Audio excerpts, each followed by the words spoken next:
सफ़र कुन किस्त नंबर 41। हाँ लाली, वैसे इतनी मोटी तो है तुम, ऐसे कैसे उठाकर बाही फेंकूंगी? मरियम भी हंसते हुए बोली। तो अलीज़ा भी मुस्कुरा दी, क्योंकि ये बात तो बिल्कुल सच थी कि वो आयशा को उठाकर नहीं फेंक सकती थी, अलबत्ता इसे अपनी बातें सुनाकर ज़रूर कमरे से बाहर निकाल सकती थी। और ये मोटी किसे बोला तुमने? आयशा तेवरी चढ़ाते मरियम की तरफ देखते हुए बोली। तुम्हें? मरियम कंधे झुकाते हुए बोली।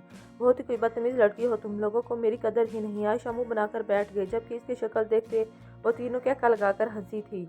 जहांजेब और मुकदम स्टेज पर बैठे अपनी अपनी दुल्हनों का इंतजार कर रहे थे, जबकि वो अभी तक नहीं आई थी।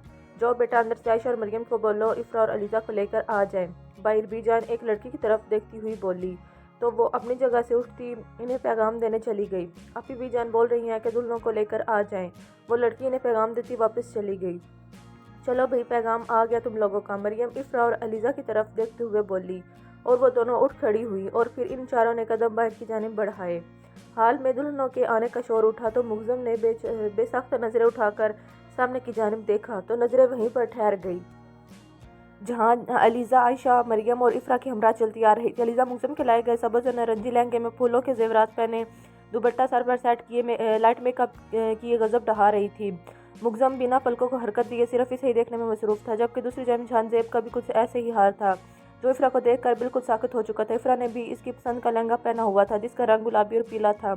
फूलों के जेवरात पहने, दुपट्टा सेट किए, लाइट मेकअप किए, बहुत खूबसूरत लग रही थी। जहांजेब ने आज पहली बार इसे किसी और नज़र से देखा था। शायद ये निकाह की ताकत थी कि इसके दिल में इफ्रा की पहले ही जगह बन चुकी थी। अलीज़ा ने नज़रें उठाकर मुगजम की जानिब देखा, जो सफ़ेद रंग का सूट पहने और मेहरून वास्कट पहने अपनी मुकम्मल वजाहत लिए बहुत हैंडसम लग रहा था, जबकि जहांजेब की भी ड्रेसिंग मुगजम जैसी ही थी। वो दोनों महफिल में सबकी नज़रों का मरकज़ बने हुए थे। अलीज़ा को मुगजम के साथ और इफ्रा को जहांजेब के साथ बिठाया गया था। सुनो जहांजेब, इफ्रा की जानिब थोड़ा सा झुकते हुए बोला। जी, इफ्रा ने हल्की सी आवाज़ में जवाब दिया।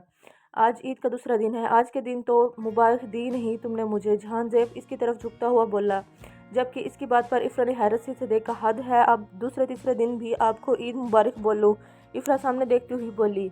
हाँ बिल्कुल, मैं जब तक चाहूँ तब तक नहीं बोलना ही पड़ेगा। जहांजेब जैसे इसे हुक्म सुनाते हुए और वो क्यों? इफ्रा इसे एक नज़र देखते हुए बोली, ये जानना तुम्हारे लिए ज़रूरी नहीं, तुम्हारे लिए सिर्फ ये ज़रूरी है कि तुम मेरे हुक्म की ताबीदार बनो और मेरी हर बात मानो। जहांजेब सामने देखते हुए बोला। इफ्रा ने कोई जवाब नहीं दिया। सुनो मिसिस, जहांजेब इससे दोबारा मुखातिब हुआ। जी, इफ्रा ने हल्की सी आवाज़ में जवाब दिया।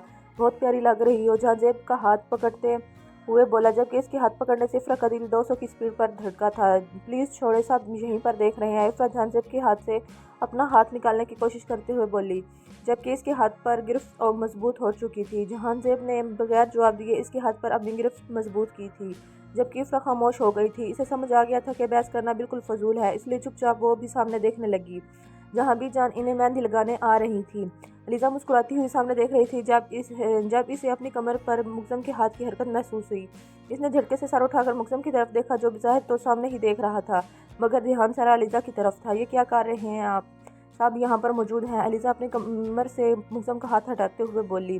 बहुत खूबसूरत लग रही हो बेगम, मुगजम बोलता दोबारा इसकी कमर में हाथ डाले अपने करीब कर चुका था, जबकि अलीज़ा ने घबरा कर सबकी जानिब देखा, जिनका ध्यान इनकी तरफ नहीं था। आपको शर्म नहीं आती? कोई देख लेगा। अलीज़ा दबी आवाज़ में घूरते हुए बोली। बेगम, एक तो तुम तमाम हथियार से लैस होकर मेरे साथ बैठी हो, ऊपर से इस तरह घूर भी रही हो। अगर ऐसे ही घूरती रहेगी तो कल तक का इंतज़ार तो मैं बिल्कुल नहीं करूँगा। मुगजम झुक कर इसके कान में सरगोशी करता इसकी सांसें उथल पुथल कर चुका था। क्या हो गया है आपको? आप चुप करके क्यों नहीं बैठ रहे? इसकी बातों से अलीज़ा बुखलाई हुई बोली। मुझे इश्क हो गया है तुमसे। मुगजम झुक कर इसके कान में सरगोशी करते हुए बोला। आप प्लीज़ छोड़े मुझे, बीजान इधर ही आ रही हैं। अलीज़ा सामने से आती बीजान की तरफ इशारा करती हुई बोली, तो मुगजम ने एक सर्द आह भरते इसके कमर से हाथ हटा लिया, जबकि इसके हाथ हटा लेने से अलीज़ा ने सुख का सांस लिया। माशाअल्लाह, अल्लाह पाक बुरी नज़र से बचाए मेरे बच्चों को। बीजान अलीज़ा और मुगजम की तरफ देखते हुए बोली और मेहंदी की रस्म अदा की। सुनो बेगम, मुगजम अलीज़ा से मुखातिब हुआ। जी, अलीज़ा ने इसकी तरफ देखते हुए जवाब दिया। मेहंदी में मेरा नाम लिखवाया है। मुगजम इसके हाथों की तरफ इशारा करते हुए बोला, जो मेहंदी से सजे हुए बहुत खूबसूरत लग रहे थे। हम ये तो आप ढूंढेंगे ना, मैं क्यों बताऊँ? अलीज़ा कंधे झुकाते हुए बोली। मैं तो ढूंढ ही लूँगा बेगम, ये काम मेरे लिए मुश्किल नहीं है। मुगजम मुस्कुराता हुआ बोला। और अगर ना ढूंढ सके आप तो? अलीज़ा मुगजम की तरफ देखती हुई बोली। मैं ढूंढ लूँगा, मुश्किल नहीं है मेरे लिए। मुगजम भी इजीली अंदाज में कहता सामने देखने लगा। और अगर आपको ना मिला तो? अलीज़ा ने फिर से वही सवाल किया। ऐसा मुमकिन नहीं है बेगम, मुगजम दिलकशी से मुस्कुराता हुआ बोला। बताएं ना, अगर आप ना ढूंढ सके तो علیزہ کی سوئی ابھی بھی وہیں پر اٹکی ہوئی تھی۔ تو پھر تم جو بولو گی وہی ہوگا، مگزم ہار مانتے ہوئے بولا، کیونکہ اسے اتنا تو اندازہ تھا کہ محترمہ ضد کرنے پر آئیں تو پھر بات کو چھوڑتی نہیں، لہٰذا اس نے ہی ہار ماننے میں بہتری سمجھی۔ سوچ لیں، علیزہ مسکرا کر بولی۔ چیلنج کر رہی ہوں مجھے؟ مگزم اپنی دائیں آئی برو اٹھاتے ہوئے بولا۔ نہیں، توبہ کرے، میں تو آپ کو کبھی بھی چیلنج نہ کروں۔ علیزہ اس انداز سے بولی کہ مگزم نے مشکل سے اپنا کہکا کنٹرول کیا تھا۔ سب کی باری باری رسم کرنے کے بعد مہندی کا فنکشن اختتام پر پہنچا تھا۔ آدھے مہمان تو جا چکے تھے جبکہ کچھ رشتہ دار وہیں پر موجود تھے، جب ایک دم سے ہال کی لائٹ بند ہو گئی اور سامنے بنے ہوئے سٹیج پر کچھ لائٹس روشن ہو گئی۔ جہاں پر اب میوزک پہلے ہوا تھا، ڈھولک میں تال ہے، پائل میں چھن چھن، گھونگھٹ میں گوری ہے، سیرے میں ساجن، جہاں بھی یہ جائیں یہ خوشیاں ہی پائیں، جہاں بھی یہ جائیں یہ خوشیاں ہی پائیں، اس دل میں دعا دی ہے، میرے یار کی شادی ہے، میرے یار کی شادی ہے۔ چلتے گانے کے ساتھ ساتھ علی اور احمد ڈانس کر رہے تھے، جبکہ علیزہ بے حد خوش ہوتی اپنے بھائیوں کو دیکھ رہی تھی۔ علی اور احمد علیزہ اور افرا کی طرف بڑھے اور ان دونوں کو لیتے سٹیج تک آئے، جبکہ وہاں پہلے سے عائشہ اور مریم موجود تھی اور ان سب میں عاصم بھی موجود تھا۔ اب ان سب کے ہاتھ میں ڈانڈیاں تھی جس سے یہ لوگ ڈانس کرنے والے تھے۔ اب ساری لائٹس دوبارہ سے بند ہو چکی تھی، جبکہ سٹیج پر چند ہلکی لائٹس جل رہی تھی جو گانے کے ساتھ ساتھ ہی چلنی تھی، جن سے ان کے چہرے صاف واضح نہیں ہو پا رہے تھے۔ اب گانا چل رہا تھا اور وہ لوگ سب آپس میں اسٹیپ لے رہے تھے۔ عاصم کی پارٹنر علیزہ تھی، احمد کی پارٹنر افرا تھی اور علی کی پارٹنر عائشہ تھی، جبکہ مریم کا پارٹنر زید تھا۔